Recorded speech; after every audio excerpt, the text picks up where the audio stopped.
ക്യാൻസറിന് പാരസെറ്റമോൾ കഴിക്കുന്നതിനെ കുറിച്ച് നിങ്ങളുടെ അഭിപ്രായം എന്താ? ക്യാൻസറിന് പാരസെറ്റമോൾ കഴിക്കുന്നതിനെ കുറിച്ച് എന്താ അഭിപ്രായം? നമുക്കറിയാം ക്യാൻസർ എന്ന് പറഞ്ഞാൽ എന്താ? നമ്മുടെ കോശങ്ങളെ അങ്ങേയറ്റം ബാധിക്കുന്ന, നമ്മുടെ ശരീരത്തെ കാർന്നു തിന്നുന്ന അത്യന്തം അപകടകരമായ, നമ്മുടെ മരണത്തിലേക്ക് വരെ നമ്മളെ നയിക്കാൻ സാധ്യതയുള്ള ഒരു രോഗമാണ് ക്യാൻസർ എന്ന് പറയുന്നത്. ആ ക്യാൻസറിന് നമ്മൾ ഇരുന്നിട്ട് ഒരു പാരസെറ്റമോൾ കഴിക്കാൻ, അപ്പൊ എന്ത് ചെയ്തു? നമുക്ക് കുറച്ചു നേരം കുറച്ച് വേദന ഇല്ലാതെ രക്ഷപ്പെട്ടു. എന്നിട്ട് നമ്മൾ പറയാണ്, ഹായ് ഞാൻ എന്ത് ചെയ്തു? ഗുളിക കുടിച്ചു, മരുന്ന് കഴിച്ചു എന്ന് പറഞ്ഞാൽ എന്താ അതിന്റെ നമുക്കതിനെ കുറിച്ചുള്ള അഭിപ്രായം എന്താ? അവിടെയാണ് നമ്മൾ പലപ്പോഴും ക്യാൻസറിന് പാരസെറ്റമോൾ കഴിക്കുന്നത് പോലെയാണ് നമ്മളുടെ പല ആളുകളുടെയും പല ഡിസിഷനുകളും എന്ന് നമ്മൾ മനസ്സിലാക്കേണ്ടത്. നമ്മളുടെ ജീവിതത്തെ, നമ്മുടെ സമൂഹത്തെ കാർന്നു തിന്നുന്ന ഒരുപാട് ക്യാൻസറുകളുണ്ട്. അതിന് പലപ്പോഴും വളരെ നൈമിഷികമായ സൊല്യൂഷൻസിലേക്കാണ് നമ്മൾ പോകുന്നത്. കുറച്ച് ഉദാഹരണങ്ങളിലേക്ക് പെട്ടെന്ന് പോയി ഞാൻ അവസാനിപ്പിക്കാം. അല്ലെ, നമ്മൾ പല ആളുകളും വലിയ രൂപത്തിൽ അനുഭവിക്കുന്ന ഒരു ക്യാൻസർ ആണ്, അല്ലെങ്കിൽ ഒരു പ്രശ്നമാണ് ഡിപ്രഷൻ അല്ലെങ്കിൽ ആങ്സൈറ്റി എന്ന് പറയുന്നത്. അല്ലെ, വലിയ രൂപത്തിലുള്ള പ്രയാസം, മാനസികമായ സമ്മർദ്ദം, വിഷാദം, എന്ത് ചെയ്താലും ഒരു സുഖമില്ലായ്മ, ഒരു സന്തോഷമില്ലായ്മ, ഇതൊക്കെ നമ്മൾ പല ആളുകളും അനുഭവിക്കുന്ന ഒരു കാര്യമാണ്. ആ ക്യാൻസറിന് നമ്മൾ എടുക്കുന്ന പാരസെറ്റമോൾ പലപ്പോഴും എന്താ? ഒന്ന് പാർട്ടി ചെയ്യാം, കുറച്ചു നേരം ഇരുന്നിട്ട് DJ മ്യൂസിക് ഇട്ട് ഒന്ന് തുള്ളിക്കളിച്ചാൽ അതാണ് നമ്മൾ എടുക്കുന്ന ഒരു പാരസെറ്റമോൾ എന്ന് പറയുന്നത്. അതല്ലെങ്കിൽ ഡ്രഗ് യൂസ്, ചില ആളുകൾ എടുക്കുന്ന പാരസെറ്റമോൾ അതാണ്. അല്ലെ, കുറച്ചു നേരത്തേക്ക് ഏതെങ്കിലും ഒരു ഗുളിക കഴിച്ചാൽ അല്ലെങ്കിൽ എന്തെങ്കിലും ഒരു ഇഞ്ചക്ഷൻ എടുത്താൽ നമുക്ക് കിട്ടുന്ന ഒരു അല്പനേരത്തെ ഒരു സുഖം.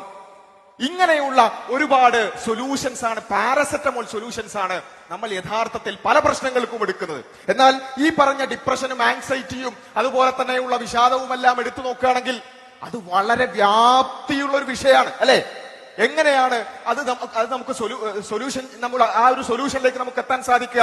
Understanding the purpose of life. നിങ്ങൾക്ക് വിഷാദമില്ലാതാകാൻ നിങ്ങൾ എവിടെയെങ്കിലും പോയി 2 മിനിറ്റ് തുള്ളിക്കളിച്ചത് കൊണ്ട് അല്ല, 1 മണിക്കൂർ തുള്ളിക്കളിച്ചത് കൊണ്ട് ഒരു കാര്യവുമില്ല. നിങ്ങൾ എങ്ങനെയാണോ ആ DJ പാർട്ടിയിലേക്ക് പോയത്, അതേപോലെയാണ് നിങ്ങൾ തിരിച്ചു വരാൻ പോകുന്നത്. ആ 1 മണിക്കൂർ നേരത്തേക്ക് ചെറിയൊരു സന്തോഷം ഉണ്ടാവും. നിങ്ങളുടെ പ്രശ്നം പരിഹരിക്കപ്പെടാൻ പോകുന്നില്ല. നിങ്ങൾ എന്തൊരു പ്രശ്നം പരിഹരിക്കാൻ വേണ്ടിയാണോ ഡ്രഗ് ഉപയോഗിച്ചത്, അതിന്റെ 100 ഇരട്ട പ്രശ്നങ്ങളുമായിട്ടായിരിക്കും നിങ്ങൾ ആ ഡ്രഗ് യൂസുമായി അതിനുശേഷം നിങ്ങൾ ഉണ്ടാവുക. ഒരിക്കലും അത് പരിഹാരങ്ങളല്ല. മറിച്ച് ആ പരിഹാരത്തിലേക്ക് എത്തണമെന്നുണ്ടെങ്കിൽ നമ്മുടെ ജീവിതം എന്താണ് എന്ന് നമ്മൾ തിരിച്ചറിയണം. അതുപോലെ തന്നെ നമുക്ക് ആത്മീയമായ ഉണർവുണ്ടാകുന്ന രൂപത്തിലുള്ള സൊല്യൂഷൻസ് നമ്മൾ തേടണം. അതുപോലെ തന്നെ a world view that includes suffering, discipline and hope.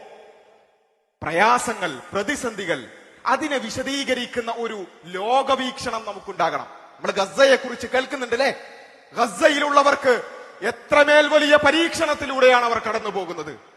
എന്നിട്ടും അവർ പറയുന്നത് ഹസ്ബി അല്ലാ എന്നാണ്.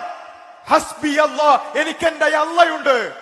ഗസയിലുള്ളവർക്കുള്ളതിനേക്കാൾ വലിയ എന്ത് പ്രശ്നമാണ് നമുക്ക് ഓരോരുത്തർക്കുള്ളത്? എന്നിട്ട് നമ്മൾ പറയാണ് ഡിപ്രഷനാണ്, ഫീലിംഗ് ഡിപ്രസ്ഡ് സ്റ്റാറ്റസ് ആണ്. അല്ലെ, നമ്മൾ മനസ്സിലാക്കേണ്ടതുണ്ട് ഇതിനുള്ള പരിഹാരം നമ്മുടെ ജീവിതത്തെ അറിയുക എന്നുള്ളതാണ്, ജീവിതത്തിന്റെ ലക്ഷ്യം അറിയുക എന്നുള്ളതാണ്.